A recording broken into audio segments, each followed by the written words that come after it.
السلام علیکم ورحمۃ اللہ وبرکاتہ۔ اعوذ باللہ من الشیطان الرجیم، بسم اللہ الرحمن الرحیم۔ جی ناظرین، آج ہم جس حوالہ سے گفتگو کرنے جا رہے ہیں، جیسا کہ ناظرین آپ کو اس بات کا علم ہے، آج الحمدللہ عید کی یعنی کہ چاند رات ہے اور کل انشاءاللہ الرحمن عید ہوگی۔ ناظرین آپ دیکھیں گے مساجد کے اندر عید الفطر کی نماز ادا کی جاتی ہے، اور احناف کے نزدیک وہ جب عید الفطر کی نماز ادا کرتے وہ 6 تکبیرات کہتے ہیں۔ تو ناظرین آیا کہ احناف کی جو عید ہے اس طریقے کے مطابق عید ہونی یعنی تکبیرات پڑھنی چاہیے عید کے اندر، نماز کے اندر، یا جیسا کہ سنن ابو داؤد کی حدیث ہے کہ نبی پاک صلی اللہ علیہ وسلم کے فرمان کے مطابق ہمیں عید الفطر کی نماز پڑھنی چاہیے۔ تو ناظرین آپ نے یہ بھی چیز دیکھی ہوگی کہ اکثر آپ نے مساجد کے اندر دیکھا ہوگا کہ پہلے خطبہ شروع کر دیتے ہیں، تو بعد میں نماز پڑھا کے پھر مقصدہ پھر خطبہ دیتے ہیں۔ ناظرین اگر ہم نبی پاک صلی اللہ علیہ وسلم کا فرمان دیکھیں نا، تو نبی پاک صلی اللہ علیہ وسلم جب عیدگاہ کی طرف چلتے تو پہلے نمبر پہ جو کام کرتے، خیر جاتے ہوئے تو تکبیرات پڑھتے ہی پڑھتے، عیدگاہ کے اندر جب پہنچتے تو پہلے کے نمبر پہ کام کیا کرتے، پہلے عید کی نماز پڑھاتے پھر خطبہ دیا کرتے۔ تو خیر ناظرین عید کی یہ کتنی تکبیرات ہے، عید الفطر اور عید الاضحیٰ ہو، تو اسی والا سے آج ہم آپ کو مرزا علی انجینئر حافظہ اللہ تعالیٰ کی گفتگو سنوانے جا رہے ہیں۔ تو پھر انشاءاللہ ناظرین اسی والا سے ہم بھی گفتگو کریں گے، تو آئیے ناظرین مل کے گفتگو سنتے ہیں۔ اچھا، احناف جو ہیں وہ میں نے بتایا 6 تکبیریں کہتے ہیں، اور سنن ابی داؤد سے میں نے حدیث بیان کی ہے 1151 کہ آپ صلی اللہ علیہ وآلہ وسلم کے رات سے پہلے 7 تکبیرات پہلی رکعت میں کہتے ہیں، اور دوسری رکعت میں 5 تکبیرات کے رات سے پہلے کہتے ہیں۔ یعنی 2 رکعت عید کی نماز ہوگی، اس کا طریقہ بھی سن لیں۔ 2 رکعت نماز ہوگی، کوئی اقامت نہیں ہوگی، کوئی اذان نہیں ہوگی، ڈائریکٹ اللہ اکبر کہہ کر آپ اس نماز کو شروع کریں گے۔ اور پہلی رکعت کے اندر سورۃ الاعلیٰ پڑھنا اور دوسری میں سورۃ الغاشیہ پڑھنا سنت ہے۔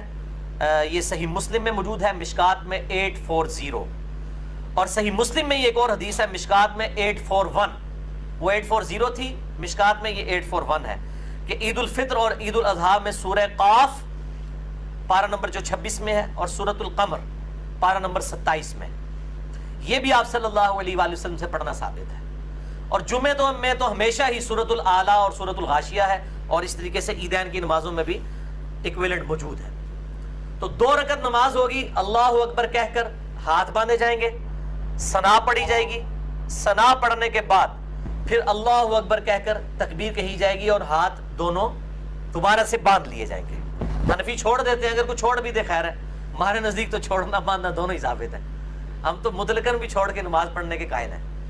تو جو ہاتھ چھوڑ کے نماز پڑھ رہے وہ چھوڑ دیا کرے، جو باندھ کے پڑھ رہے وہ باندھ لیا کرے، دونوں کام کیے جا سکتے ہیں۔ پھر دوسری تکبیر کے بعد بھی اللہ اکبر، اور اس میں امام کو چاہیے اتنا لمبا اللہ اکبر نہ کہ وہ اتنا لمبا اللہ اکبر کہتے ہیں کہ مقتدی پہلے ہی اللہ اکبر کہہ دیتے ہیں۔ ان کی نماز اگر پہلی والی تکبیر تھی نا نماز شروع، وہ تو نماز شروع ہی نہیں ہوئی، تو مختصر اللہ اکبر پہلے والا ہونا چاہیے، اللہ اکبر، اللہ اتنا لمبا کہتے ہیں پہلے ہی اللہ اکبر کہہ کے ہاتھ مان لیتا۔ تو پہلا اللہ اکبر تو ضرور چھوٹا کہا کریں تاکہ نماز شروع ہو جائے، بیچ والے آگے پیچھے بھی ہو جائے نماز ہو جائے گی، لیکن پہلے والا اگر امام سے پہلے ہو گیا نماز شروع ہی نہیں ہوگی۔ تو اللہ اکبر کہہ کے دوسری دفعہ اللہ اکبر کہہ کے ہاتھ باندھے، اس طرح 7 تکبیریں۔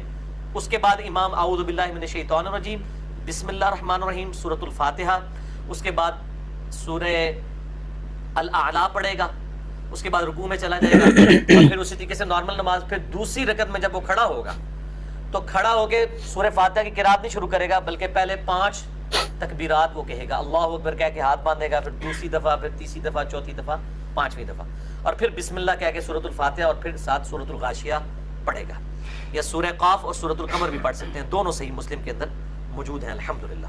یہ نماز عیدین کا طریقہ ہے، اور عید الفطر اور عید الاضحیٰ دونوں کے لیے یہ طریقہ ہے۔ اور میں حیران کن بات آپ کو بتاؤں، بخاری مسلم میں حدیث موجود ہے، جب آل امیہ نے حضرت عثمان کے دور کے اندر، یہ آپ کو پتہ ہے تکبیرات کی سنت چھوڑ دی تھی، وہ صرف پہلی تکبیر اونچی کہتے تھے، باقی آہستہ۔ یہ تو حضرت علی نے دوبارہ سنت جاری کی، بخاری مسلم میں آتا ہے جنگ جمل کے بعد جب بصرہ کلیئر کروایا تو نماز پڑھائی مولا علی نے وہاں پر، تو عمران بن حسین نے تابعی کا ہاتھ پکڑ کے کہا مجھے علی نے وہ نماز پڑھائی ہے جو نبی صلی اللہ علیہ وآلہ وسلم پڑھایا کرتے تھے. آپ ہر اٹھک بیٹھک پہ اللہ اکبر کہتے تھے اور رکوع سے اٹھ کر سمیع اللہ لمن حمیدہ ربنا لک الحمد کہتے تھے. یہ حضرت عثمان کے گورنروں نے ختم کر دی تھی یہ سنت. تو یہ زندہ کی حضرت علی نے اپنے دور کے اندر. اور پھر آل امیہ ضد میں جب یہ کام کرتے تھے, بخاری مسلم میں آتے حضرت ابو ہریرہ کہتے تھے اللہ کی قسم آل امیہ کے لوگوں کو, میں تم سے زیادہ نبی صلی اللہ علیہ وآلہ وسلم کی نماز سے واقف ہوں. میں نے وفات تک آپ کے ساتھ نمازیں پڑھی ہیں. آپ صلی اللہ علیہ وسلم اپنی وفات تک نماز کا آغاز اللہ اکبر سے کرتے ہیں, رکوع میں جاتے ہوئے اللہ اکبر کہتے ہیں, رکوع سے اٹھ کر سمیع اللہ لمن حمیدہ, ہر اٹھک بیٹھک پہ اللہ اکبر کہتے تھے سوائے رکوع سے اٹھتے وقت وہ سمیع اللہ لمن حمیدہ. اور اس میں الفاظ ہیں وہ اپنی وفات تک اس طرح نماز پڑھتے تھے. یہی حضرت ابو ہریرہ جو وفات تک حضور کو نماز پڑھتے ہوئے دیکھتے رہے ہیں, ان سے صحیح سند کے ساتھ, اور سند بھی گولڈن چین ہے.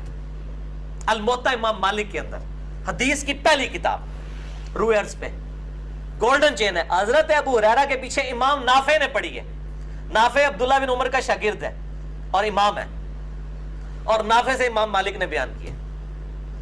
سند کی ضرورت ہی نہیں پرکھنے کی, کوئی صحیح ضعیف والا چکر ہی نہیں ہے. امام مالک کہتے ہیں کہ میں نے نافع سے سنا, اور نافع کہتا ہے کہ میں نے ابو ہریرہ کے پیچھے عید کی نماز پڑھی تو انہوں نے پہلی رکعت میں قرات سے پہلے 7 تکبیرات کہیں اور دوسری رکعت میں قرات سے پہلے 5 تکبیرات. گولڈن چین الموطا امام مالک میں. امام ابو ہریرہ, یہ امام حنیفہ یا امام شافعی, امام احمد بن حنبل, امام شافعی یا امام مالک اور امام بخاری امام مسلم نہیں, امام ابو ہریرہ. اور آج بھی ان دونوں استاد شاگردوں کی قبریں جو ہیں وہ ساتھ ساتھ ہیں.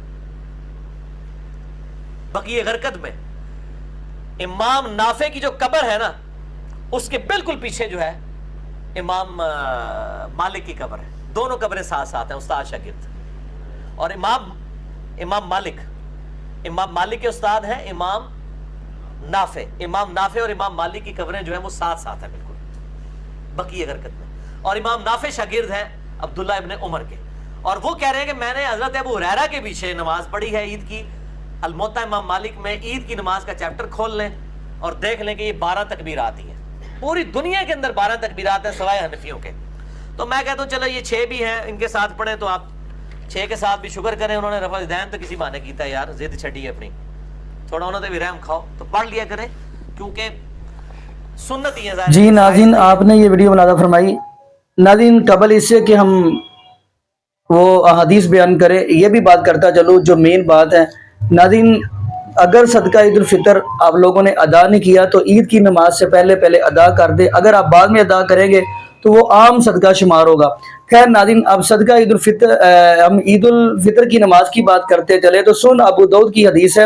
حضرت عائشہ صدیقہ طاہرہ مطہرہ رضی اللہ تعالیٰ عنہ فرماتی ہے کہ نبی پاک صلی اللہ علیہ وسلم جب عید کے لیے نکلتے عید کی نماز کے لیے تو سب سے پہلے عید کی نماز پڑھاتے, بعد میں خطبہ دیتے, اور پہلی رکعت کے اندر 7 تکبیرات کہا کرتے, یعنی ثنا کے بعد 7 تکبیریں کہتے, اللہ اکبر کہہ کے ہاتھ باندھ دیتے, یعنی کہ 7 تکبیریں پڑھتے. اس کے بعد سورہ فاتحہ اور کوئی سورہ پڑھتے.